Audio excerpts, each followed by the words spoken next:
Ramogi jongo ya oreka moro ma intiere odiochieng' kawuono ma en tarik 9 dwe mar auchiel iyudo wa ka intiere kanye yo machalo nade ka intiere gwengego masori karungu kanyo ka intiere Remba Ringite kata jogo mantiere Migingo uyudo wachiel kachiel ka untiere ka yudo ka intiere mbui mar Facebook Twitter kachiel kod Instagram kanyo ber network iyudo yo moro makare arwaki machiegni ukinyi makawuono e cheno mar Piny nga Cleophas Oluoch. Oyaore nyako Ramogi Ajwang' kamoro amora mineno ukinyi makawuono ageno ni Ruoth Nyasaye oyaw ni piny e yo maber kendo iru e yo makare. Machiegni e chenro marwa mar ukinyi makawuono machakore sani nyakango mol kanyo saa 5 mar onyango. Nyinga Joyce Oduor. Orujo kanyana mana kaka pile piny karu to rugi mage. Ukinyi makawuono oruni e yo machalo nade. Anachiyo makare machiegni chenro maru piny.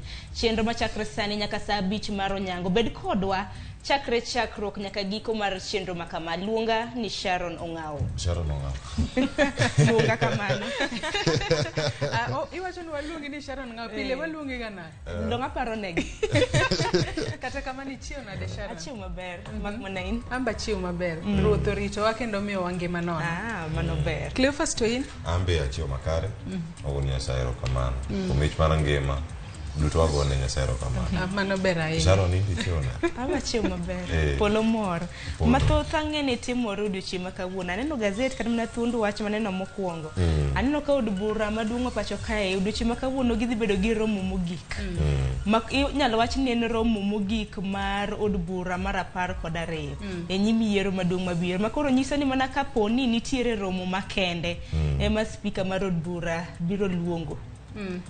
Kata kamano weche makamagi waneno ka thoro timore ka yiero chiegni jod bura od bura cha nyaka koro lori kalore ni nitiere jod bura moko kacha cha ma bende olap dhogi ndong' ne kom makamano e tielo machielo gin be koro nyaka chune gi thuolo gi wuogo kokocha gitim kisera mar ombulu tinyalo mana luongi kapono ni wacho ni kan tiere special sitting ema speaker nyalo luongo gi mar mondo mi giduogi kata kamano wan josia wan jofwambo wan sani wadwa mana luogi machiegni wanone gitimo kisera mar ombulu e gwenge kaka mage.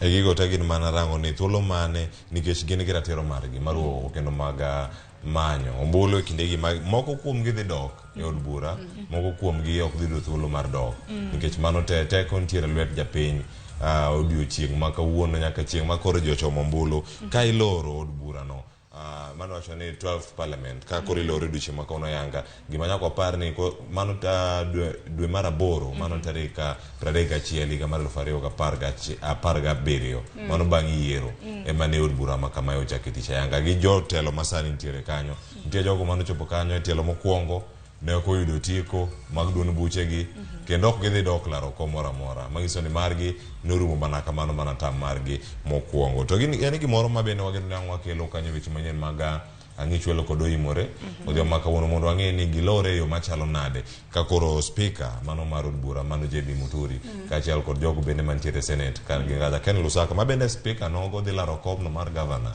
e county no ma Bungoma en gimoro ma wadhi rito winjo twak margi mogik dhi chalo nade mago duto dhi dok kanyo koro Ramogi Ajwang' ukinyi makawuono gi twak mathoth moiko ni mane chenro ni mar piny kaachiel kod mano mar mbaka oromo. Parni ukinyi makawuono nyaka Ramogi Ajwang' chenro mana kaka pile chakre sani nyaka saa 5 mar onyango. Bang' ma wadhi bedo gi weche manyien ma bende dhi kel kod Joyce Oduor. Bang' wadhi kelo ni nonro mar gazet. Ukinyi makawuono nonro mar gazet di mana bede kindwa. Cleophas gi Joyce udhi kele donge. Kopogre gi mano nonro mar gazet adhi donjo e twak mokwongo e chenro mar piny. Odiochieng' makawuono ka od bura maduong' ma pacho ka bedo gi romo mar gi mogik. Nitiere bills mopogore ma bende od bura makama osekadho mosepuodho. Achiel kuom gi ma bende ne gipuodho en medruok mag omenda mano mar hola kawuok siling trilion 9 nyaka siling trilion 10 makoro nyiso ni gisani piny Kenya nigi thuolo mar holo hola nyaka chopo omenda maromo siling trilion 10.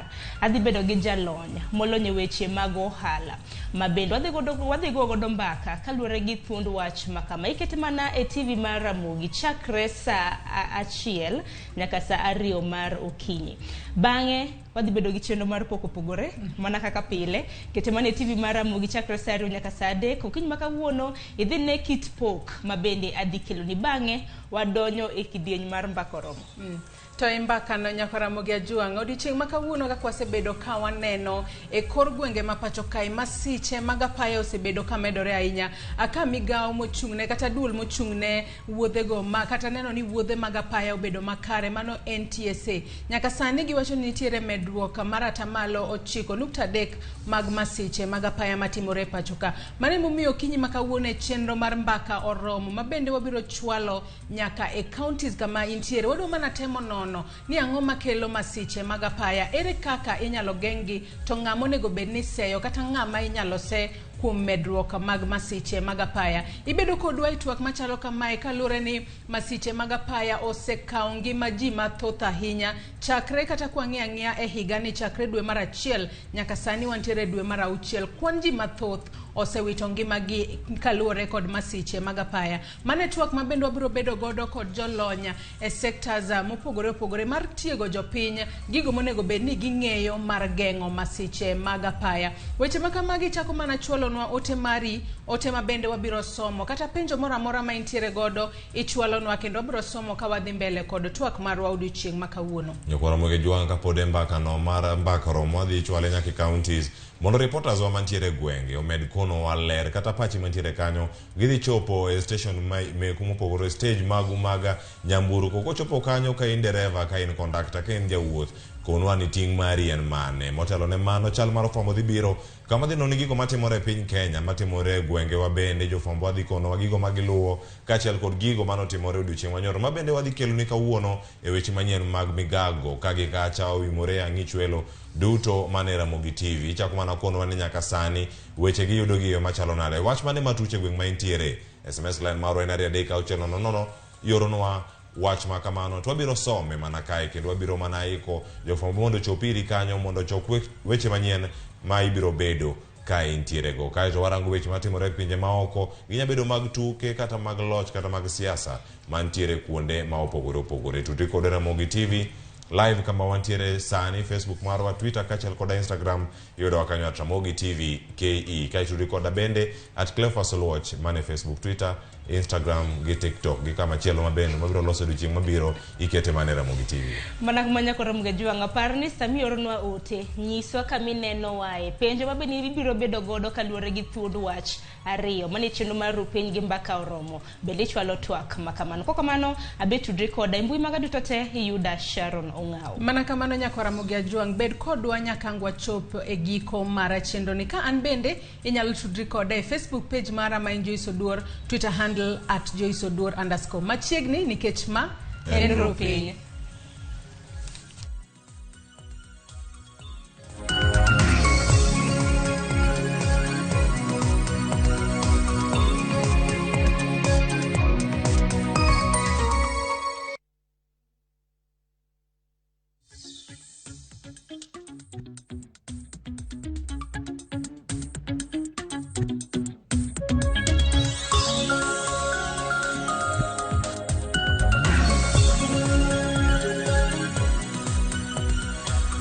Nyako Ramogi Ajuang machiegni en weche manyien mabende waseiko ni okinyi makawuono nyinga Joyce Oduor.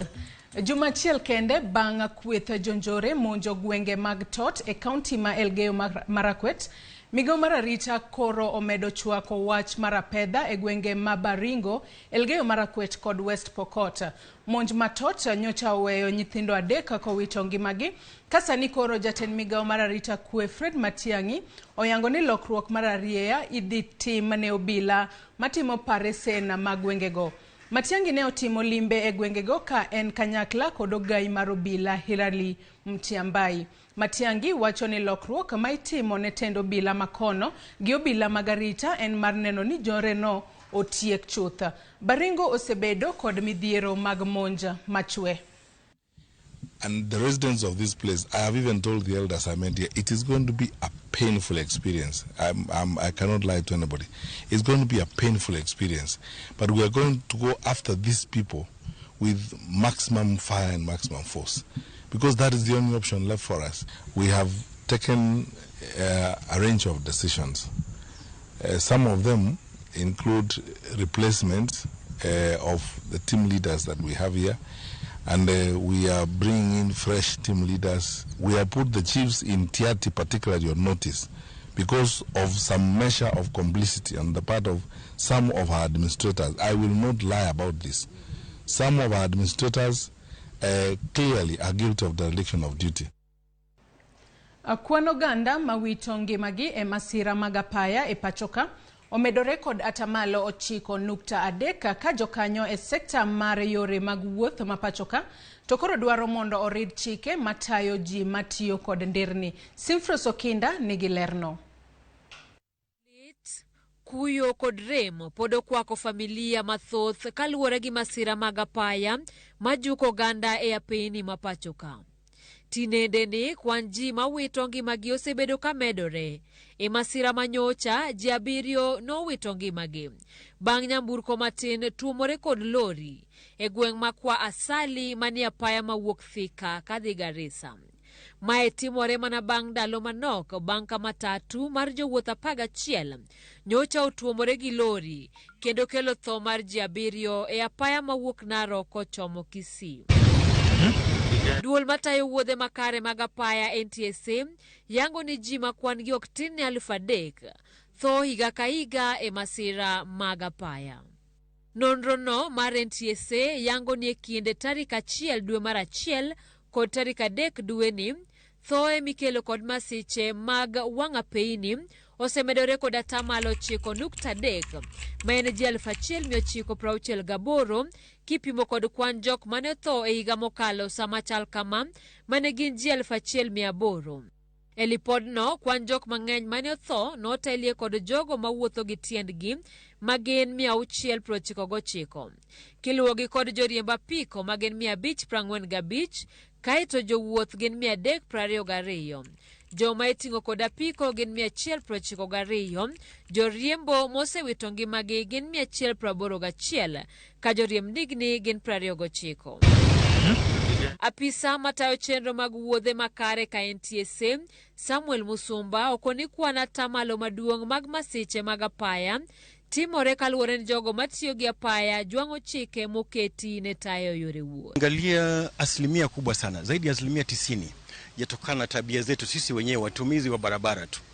Kwamba utaangalia wengi wetu sisi wa Kenya tunazo leseni nzuri, tumekwenda katika shule nzuri za kuendesha magari haya, sisi ni wasomi, watu tu ambao tunaelewa mambo haya, lakini hatuzingatii kanuni za sheria za barabarani. Gire Tomwa Mai mariwruog Kenya Roads Board to wacho ni nitiere dwaro mar mondo miyo puonj ji duto matiyo kod apeyni e wi chike matayo yore wuoth kendo chiwo kum mager ne jogo madhi ataro mar chik. This conference has of course come in a timely manner because road safety require collaboration of all the agencies that are involved on matters to deal with road safety. Director mar Kenha Samuel Omer to korka kore wacho ni yo makende mar tieko ng'we arititi en mana rido chike kendo meneno ni obila tiyo tijgi e yo makare maneno ni chike olu. We need citizens to be aware.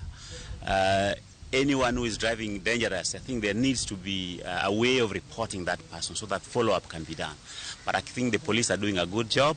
We have speed cameras, we have speed patrols, and I think this is bearing fruit. NTSA has been good at the forefront of dealing with this, and equally, even us, when we get feedback as road authorities on these challenges, we tend to work together to be able to solve some of those danger points like black spot. Masira mag apiko bede pod ni malo ka jo apiko giwegi osebedo ka iliyonegi seyo. E sekta mar riembo apiko, jo ohala mating'o jowuoth ma bende otisi kaka bodaboda gine moko kuom mago ma osebedo ka isiemo ni yudore e masira mathoth mag apaya. Onge mar tiegruok en achiel kuom mago ma giywago ni osehinyo sekta no. Industry mar pikipiki orwako ji mang'eny kende en gima ng'ato ka ng'ato chiwe ode kaka sani nyithi jo klas 12 manyo tieko nyegi tieko jomoko wan ge peng ka sani onge kuma gidhi some riembo mar pikipiki jonyuol ge miyo gi pikipiki biro go ka gine ma gitimo ja Jotelogo ne loso e romo mar ndalo adek madhi nyime e gwenge mag dho wadh nam chumbi kama jokanyo e sekta mar yore wuoth oromo mar twak ewi yore mag gayo masiche mag apeyni. Kaka kinde medo sudo, oganda mathoth wito ngimagi e masiche mag wang' apeyni. Jokanyo e migao mar yore wuoth koro twak e yore goeko mag neno ni masichego odok chien. Oganda nyaka bed motang' kaka gitiyo kod apeyni mapachoka. Simfros Okinda, Ramogi TV, Nairobi. Jakom duol matayo yiero e pachoka IEBC Wafula Chebukati okoni register mar jogombulu ibiro luok iye e yo makare kapok yiero maduong' ochopo. Chebukati oloso ewi register no ma wacho ni nonro mare osebed ka itimo kod kambi mar KPMG. Kambi no mar KPMG owinjore ochiw report ne IEBC tarik 16 mar dweni. Nyaka sani nonro ma osetim gi KPMG oseyango ni nitiere ng'ikruok moko mani e register makamano. The Commission has received a preliminary audit report with useful information, including a total of 246,465 deceased voters, 481,711 duplicate records. These are people sharing more than one ID. 226,143 voters registered with IDs that don't validly belong to them. 164,269 registered voters with voter records which have invalid documentation, IDs and passports. These are documents of identification which are not recognized as per the Kenyan records. And these issues must be addressed prior to certification and publication of the register. Nonro mar kambi Infotrak yango ni jalar kom jaten piny Kenya gi otiko mar Azimio la Umoja Raila Odinga ni nyime e ng'wejno kipimo kod ji mamoko magilerogo. Nonro no onyiso ni ka obagi ombulu kawuono to Raila ema dhi bedo jaloch.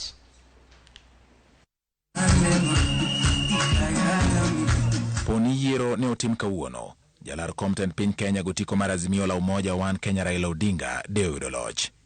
Ma en kaluwore gi duoko mar ombulu mar paro ma otim gi kambi mar nonro mar Infotrak mano time kind tarik 23 kod tarik 27 dwe mar abich mar higani. Ombulu no mar paro yango Raila Odinga kaka jachung' mani kod huma mamalo moloyo e pachoka. Duoko mar Infotrak wacho ni dene otim yiero kawuono atamalo 42 mar jo Kenya deogo ombulu ne Raila Odinga kata malo 38 deogo ombulu ne jachung' mar Kenya Kwanza William Ruto. Ombulu no mar paro bende onyiso ne huma mar Ruto olwar gata malo 4 chakre ne tim nonro motelo tarik 9 dwe mar abich mar higani ka nyaka gie sani jo Kenya atamalo 19 pok ong'ado wach ewi jachung' ma gidhi miyo ombulu kopogore gata malo 15 mane pok ong'ado wach e kinde ombulu mar paro mane otim motelo tarik 9 dwe mar abich higani. Ewi kwan ombulu duto ombulu no mar paro mar Infotrak yango ni de tim yiero kawuono Raila Odinga doyudo ombulu 9.3 ka William Ruto doyudo ombulu 8.4. Omedo yango ni jo Kenya 4.4 poko yango jachung' magidhigo ne ombulu e yiero matarik 9 dwe mar aboro. Nonro no yango ni atamalo 95 mag oganda jo Kenya oikore mar biro go ombulu e yiero maduong' ma dwe mar aboro.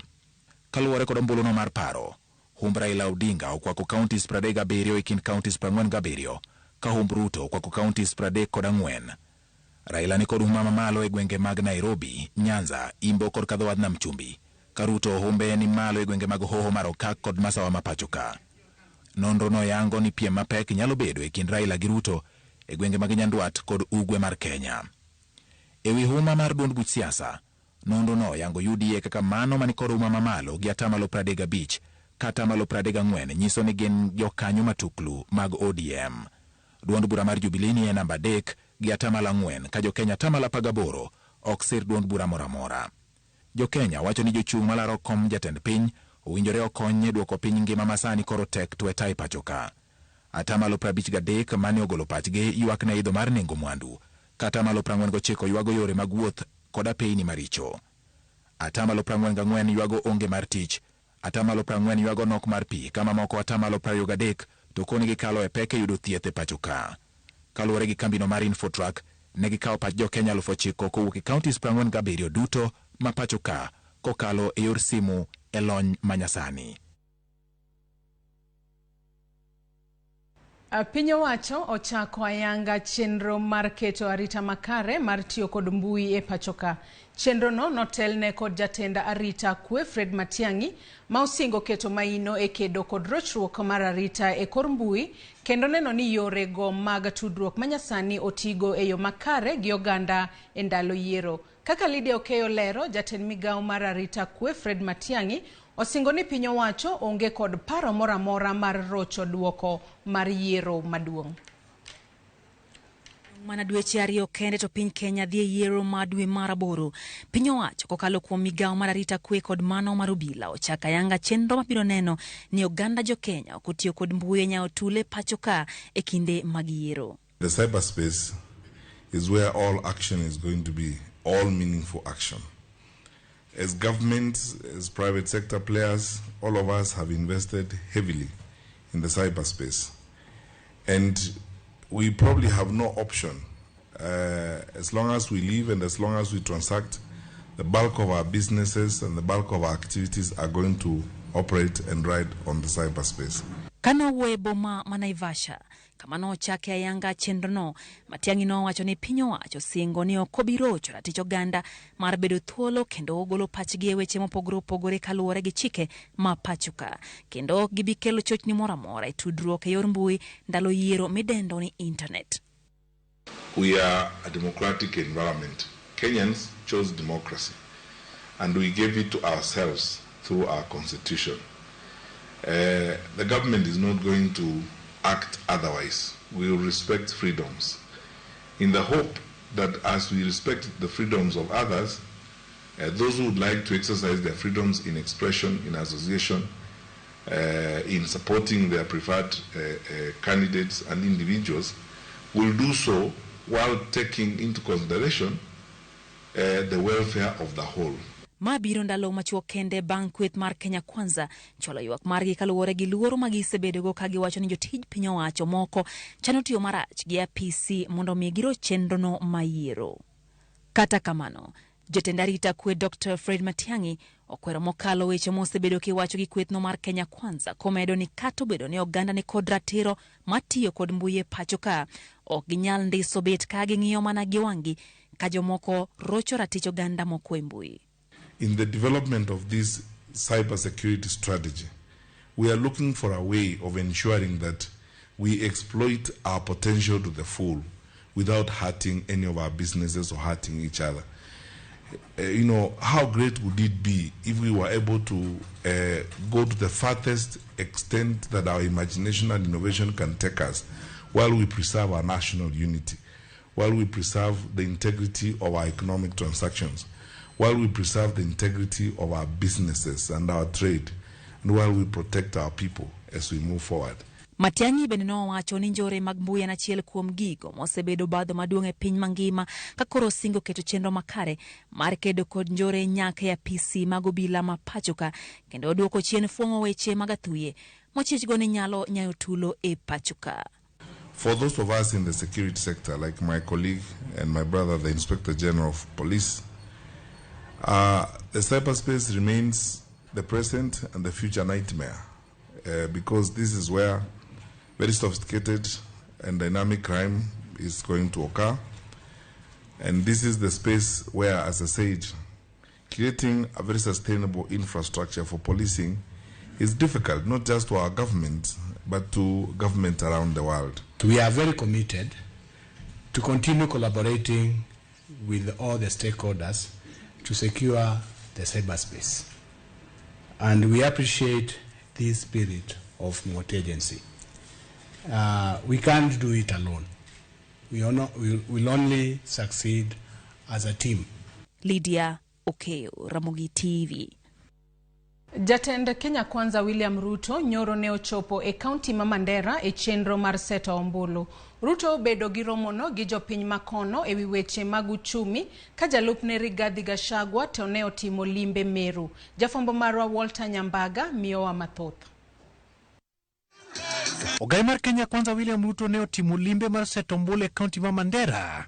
Watu wa Mandera mjure tunawapenda sana. Marasabet. Ruto geto joluto ombulu manyandwat ma ugwe kasingo mokwongo bedo mano mar jiwarita machal kagima ngohore kinde ka kinde. Na mambo ya kusemekana ati kuna Mkenya amepotea. Hakuna Mkenya wa kupotea tena. Kama kuna mhalifu lazima apelekwe kotini. Lakini mambo ya extrajudicial killing, ati mtu anapotea, watoto wanapotea, wazee wanapotea, hiyo mambo tutakomesha na tuhakikisha ya kwamba lazima kila mtu apitishwe kutoka kwa sheria ndio apelekwe kotini. Hakuna mwananchi atapotea kiholela. Kotene koja od bura Magarissa town Aden Bare Dwele gichayo mise magazimio la umoja One Kenya Alliance mamulo jo hala mag mitumba. Well, you are not going to close mitumba business. 93% of the people of Kenya, they buy, they sell, they feed their children using the mitumba business. Ekindeno Jalup William Ruto man Rigathi Gachagua bende otimo limbe kaunti ma Meru e kama ne ogedo weche mag pur gi jopiny makono kasingo mar en ber ne jopurgo. Tunataka tuunde serikali ya bahasla ya watu ya kawaida. Serikali ambaye itaangalia mambo ya bei ya vyakula, mambo ya ngano, mambo ya mahindi, mambo ya miraa, mambo ya makahawa, majani chai, maziwa. Tutengeneze kitu inaitwa guaranteed minimum return. Ukienda kuuza mazao yako unajua utapata pesa ngapi. Kenya Kwanza temo tego mbi mare Mount Kenya kasingo mar beyo sekta maro ala kod pur bedo ne gi lai mokwongo. Tuko na pesa ya biashara fund 50 billion shillings tutaweka kwa wafanyabiashara hao wa kiwango ya chini ndio waweze kukopa bila title, bila logbook. Niko na imani ya kwamba kura ya William Ruto na wewe tutayasa kikapu. Wenye wako na uwezo wa kulipa NHIF bei ya juu kidogo ama walipe pesa ya juu kidogo, kama sisi ambao ni viongozi lazima tuanze kulipa more than we are paying. Na yule mwananchi wa kawaida mwenye hana uwezo hata wa kulipa 200 shillings ambayo tutateremsha ifike, serikali ya Kenya Kwanza ndio italipa. Rigathi Benengur mokale chung mar Peter Munya e wisira agenda magazimio la umoja One Kenya Alliance kapode ni apisi. Huyu waziri anaitwa Munya ndio waziri wa kilimo. Raila anasema akiwa rais atamfanya waziri ya kilimo. Si apunguze bei ya fertilizer saa hii. Walter Nyambaga, Ramogi TV.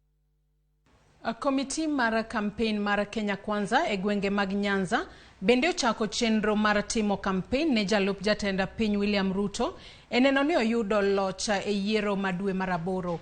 Kagiloso Kisii e kinde romo ma okelo kanyakla jochung' e lemo mopogore opogore e riwruok mar Kenya Kwanza gikoni giikore mar timo campaign motwere ne Ruto motelo ne yiero maduong'.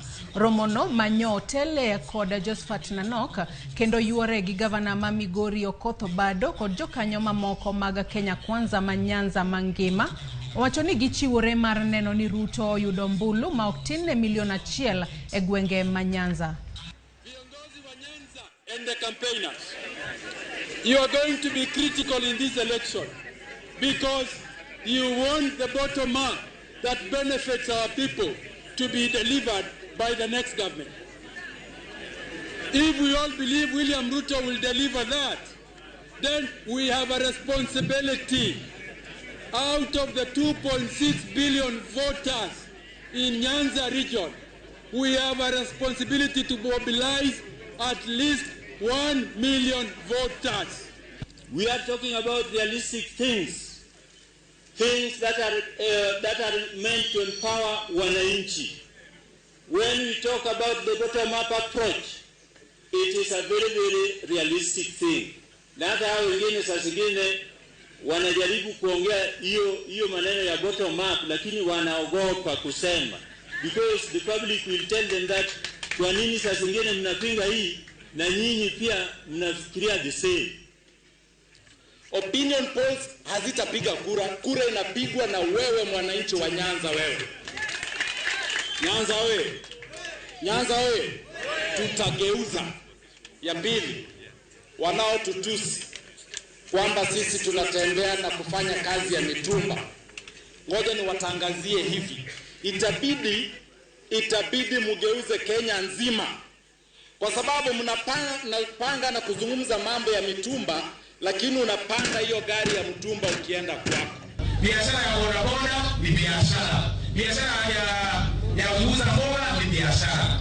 Kama opportunities zimekosa Kenya, watu wameenda wamechukua kutoka China wanauza Kenya, wacha kusema wanachukua nguo za maiti. That is very bad and that is an insult to wamama na wazee ambao wamesomesha watoto wao kwa biashara ya mitumba. Na leo we want to say kama watu wa Kisii, we are proud to be in mitumba close today, kwa sababu hiyo ndio tumefikia kwa nayo wakati huu. Nyakwa Ramogi Juanga gi kanyo wachopo godo e giko maro weche manyien mabende ne waiko ni okinyi makawuono. Moko kuomu benda neno kariwore kodwa kata tudore kodwa achiel kachiel kokalo e yora Facebook. Lame komedo awuonda wacho ni piny ber kothe mapodi nyidho. Erokamano ahinya. Rolex Odhiambo wacho ni osemolo mana kaka pile, oneno chenro makare ka entiere Mombasa Nyali. Odongo Wuoda Sembo Jangoma wacho ni osedonjo kendo entiere kodwa nyaka giko. Eunice Walondiani wacho ni entiere Londiani kendo nenowa eyo makare. Ote benda neno ka ng'eny ahinya. Vitalis Ochieng Wuod Game Karariu wacho ni oyawre uru kanyo, mano kaka uchake. An bende an kodu erupiny gisani, amor kodu nikech achiew maber akawinjo weyo makare. Engineer Lazaro Kanyambok benda neno kioro ote moro kae mabora ahinya. Ote mabende wabro somo ka wachopo e twak marwa mano e chenro marambaka oromo okinyi makawuono. Sam Jakom bende wacho noneno waka entiere Kayole. Nyakwa Ramogi Juanga, erokamano ahinya kuom bedo kodwa nyaka sani ma wachopo godo e giko weche manyien okinyi makawuono. Kata kamano chenro podi ielacha. Tok yo matin chenro mabiro kae bang'e en nonro mar gazet mibiro ta kod nyawadwa Cleophas Oluoch. Kikidhi mabor.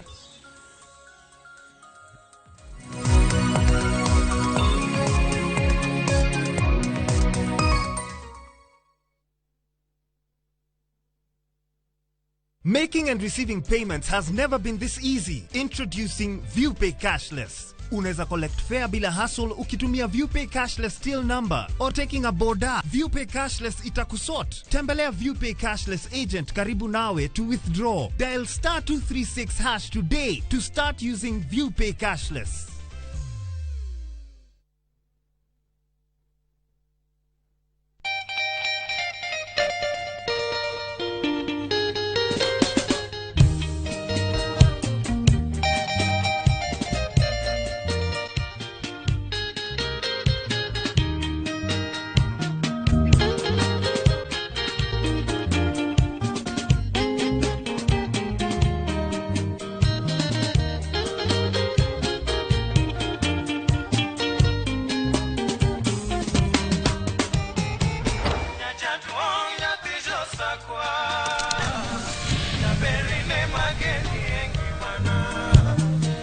Just one